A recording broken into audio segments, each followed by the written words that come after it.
Weight room here is brand new at Whittier. Up until literally, they started doing the renovation in December, and then it was finished end of January, but I couldn't even explain to you like what it looked like before this. It was so janky compared to what it is now.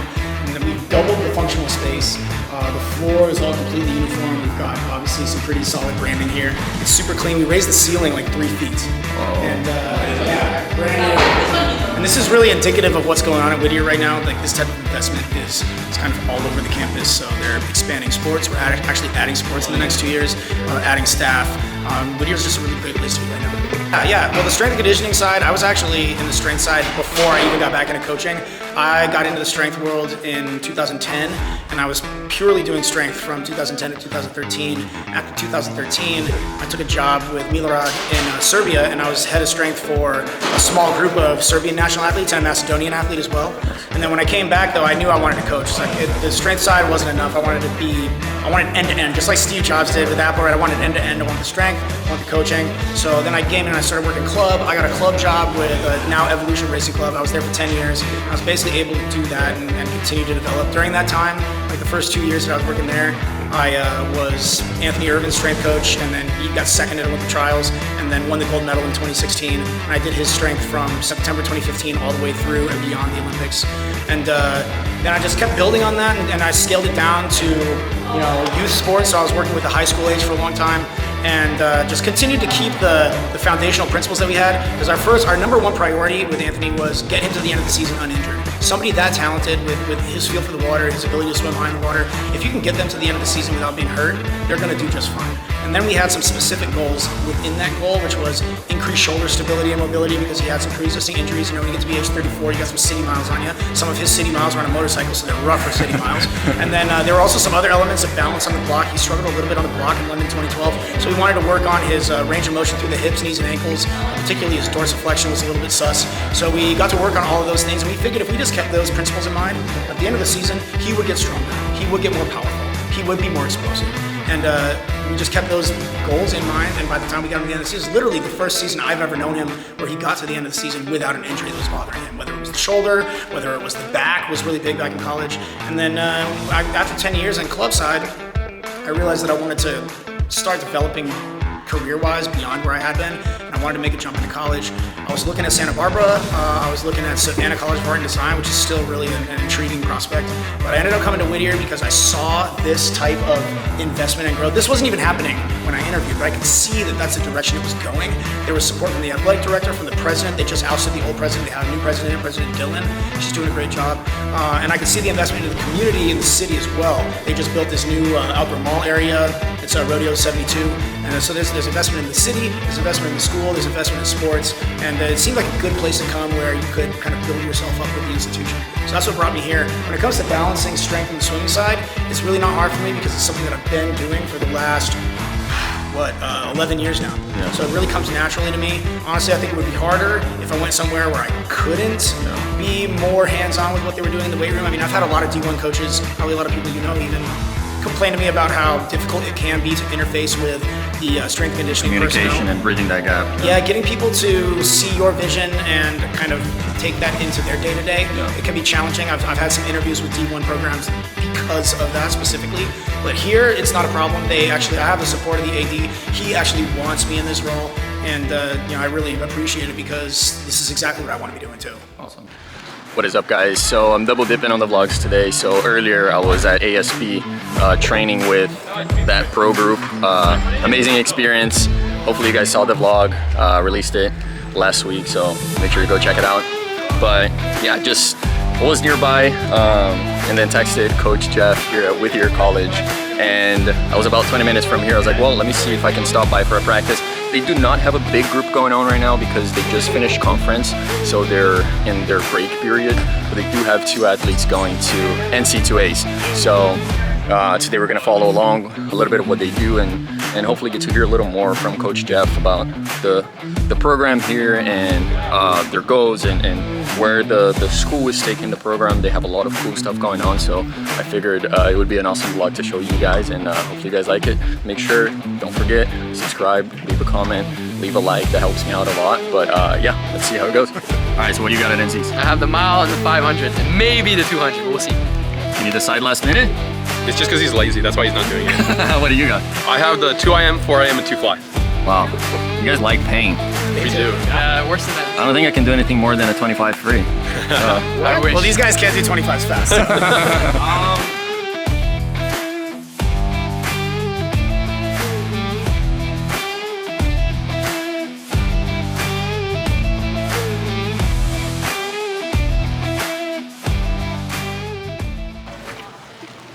What do you guys have today? You want to tell them? We just did a 300, whatever we want. Now at 300, 25 drill, 25 swim. At 300, 25 kick, 25 swim. And then 650's choice. Get ready to go. Nice. Get ready to go do what? 3 150s off the blocks. That's all we know so far. Oh, does Coach Jeff usually hide it a little bit? Yeah. He doesn't tell us until it's time to go, so You we like never it, know what's coming or next. you like We that? don't do or- paper practices. Oh, not at all? Why did you pick Whittier? I picked Whittier, the Yeah. coaching staff. I about thought it? they were like very competent, and they're proving it right now. So What about I also chose the coaching staff. That's the main driver, but I really like the team culture here too. And the school is awesome.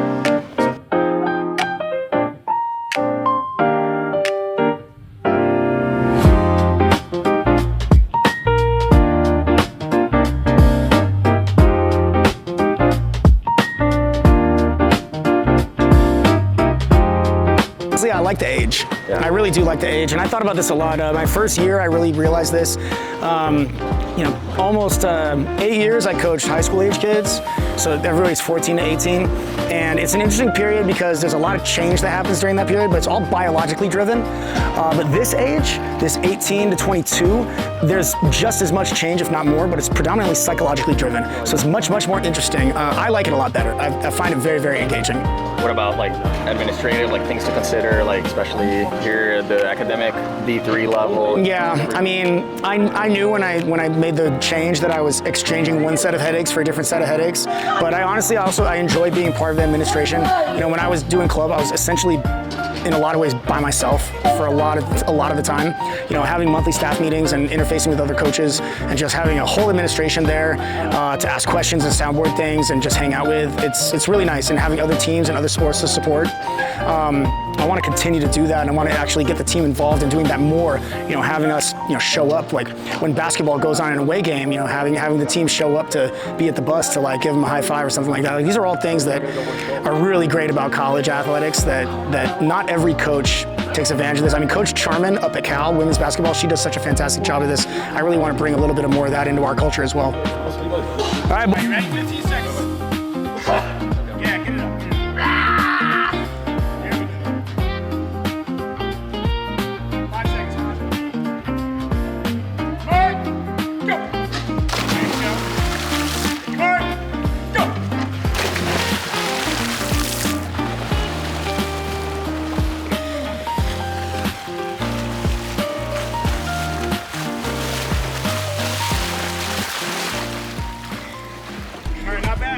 Oh, it's tough, man. At D3 especially, because you don't have, I can't give them any money. So now we do have a lot of aid at Whittier. We can give domestic athletes with great GPAs up to $38,000 a year, which that's more than most athletes are gonna get in athletic scholarship. But still though, it leaves a pretty big chunk of change. So we gotta find a family that can handle meeting that gap, taking on a little bit of debt, people that are prepared mentally and financially to be able to do that. A lot of times we'll get athletes that are interested, maybe they get a little bit faster, and then you got a brand new team starting up like St. Mary's with Ellie up in NorCal. She's already snagged 3 people that I've been recruiting. Damn it, Ellie.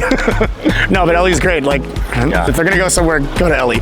And so she's got D1 money, but she doesn't have the school doesn't have that D1 reputation yet. So she's able to get really good swimmers that I would have liked to have developed. She's was able to give them scholarship money and bring them in, which is great for them and great for her, but sucks for me. So it's just a lot of emails, a lot of phone calls, and yeah, I'm doing that every day. I just had, every time I'm in the car and I'm driving, I'm either talking to a coach or I'm talking to an athlete. Really solid, really solid. We have a few programs that we really excel in. Our STEMs are really good. When it comes to pre-med, 82% of our graduates end up getting into med schools, and we actually have a guy that's graduating pre-med summa cum laude this year as well. He's a senior graduating.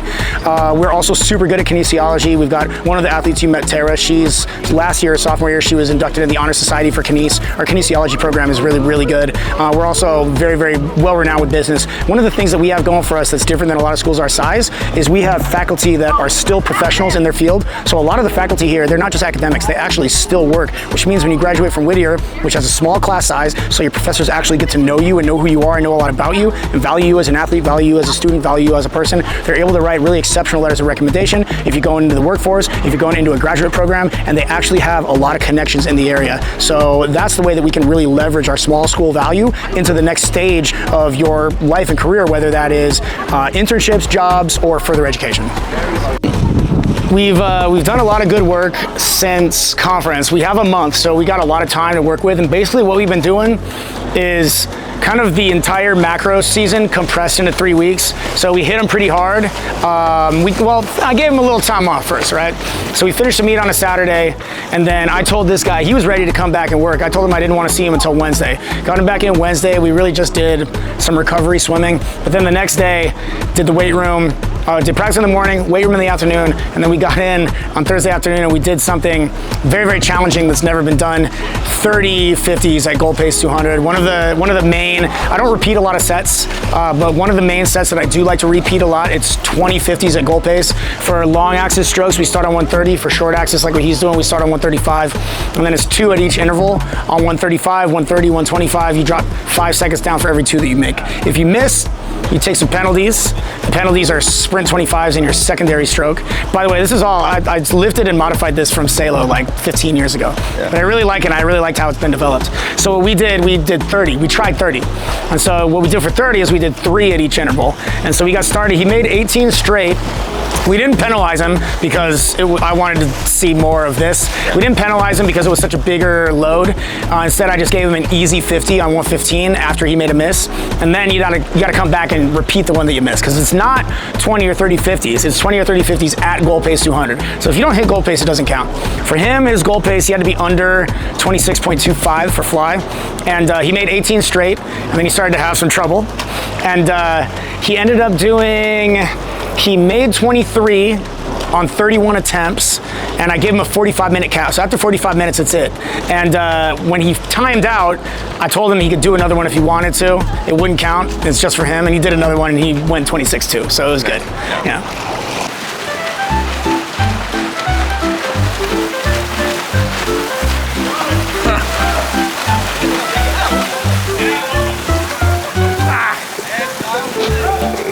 So funny enough, we were filming practice here, and then a group of firefighters showed up at the pool, and I think they had a bet going on within their group of who could swim a fastest 50 free. So they showed up to the pool, asked us if they could do a little quick warm up and rip a 50, and they just did that for 10 bucks, I think, 20 bucks. So pretty funny.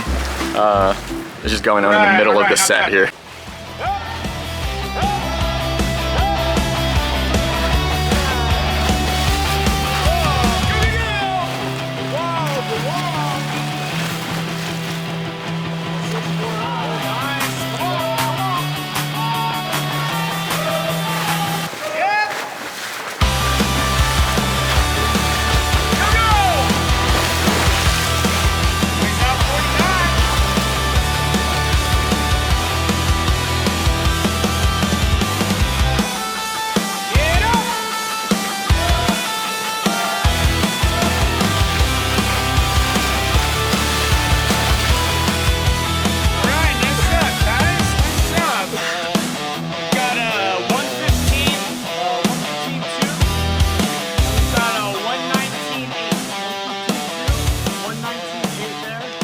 Like training wise, we really don't train them differently than if we were a D1 program. You know, Jafari and I both swam at Berkeley. It's kind of what we know, what we're used to. You know, I've been training high-level club for a long time. It's like we don't dumb things down for these guys. So really the only difference is just the talent level of athlete that you end up with. Right? These athletes, we have some really, really good talent here, just like the rest of the D3, but it's not that D1 level, right? But they don't work differently. They don't take shortcuts. You know, we're training 8 practices a week, every morning, Monday through Saturday. We do doubles Tuesday, Thursday. Got them in the weight room Tuesday, Thursday morning, and then the sprinters have a floating lift that anybody else can join into that's on the weekends. We kick that in after I have confidence in their technique, and I give them the simpler stuff to do on their own on the weekend, so there's less of a chance of them, you know, screwing it up or getting hurt or anything like that. Typically when we split, well, in the weight room, we run 4 different programs. We got a breaststroke program that I run, a sprint program, a catch-all program for the 1s and 2s, and then an endurance athlete program. So they're all lifting slightly differently. The divers, I had a 5th program for divers for a while, but then I realized I was basically writing like the exact same program as the sprinters with a couple different things. So I ended up just combining them, and I give the divers the sprint program, and I just substitute out a few things to make it more appropriate for them. But essentially they're doing the same type of lifting. In the water, it kind of breaks out different ways depending on what day it is and what we're doing. You know, maximum it's going to be like 5 different training groups. We'll have the endurance athletes. Sometimes we'll go so far as to do sprint free, breaststroke, long IM, short IM. Typically though, I like to do 1s and 2s. So it'll be like 1s and 2s, sprinters, and then a lot of times I'll peel out breaststrokers or IMers. A lot of our IMers are breaststrokers, so it's not necessarily 2 different groups. It'll be like they'll be working on IM this day, and on this day they'll be working breaststroke. You know, some days we just kind of do like the long people come down, the short people come up. So we'll have people working 200s and 500s, and then the 200 swimmers will go up to 500, and you know, the 50 swimmers will come up to do 100 or whatever it is. But we kind of like keep it pretty fresh. It's not like these people train with this coach, these people train with this coach, and you're not doing the same thing all the time. You know, most people, they need to figure out what a third event is. You know, a lot of times you got people coming in, they're really good at like the breaststroke, but it's like, okay, what are you? Are you going to be a 100 backstroker? You're going to do a 50 free? You're going to do a 200 IM? What makes the most sense based on conference? What do we think you have the most chance of scoring in? And then having team players that want to figure out where they best fit in to suit the needs of the team and make the people around them better. You know, that's really what every college coach is looking for, is that type of athlete. Statement. Yes. My fly feels like booty cheese. Swim like ass, swim fast. Okay. That's too damn bad. Feel like ass, swim fast. Okay. That's the motto. Feel like ass, swim fast. But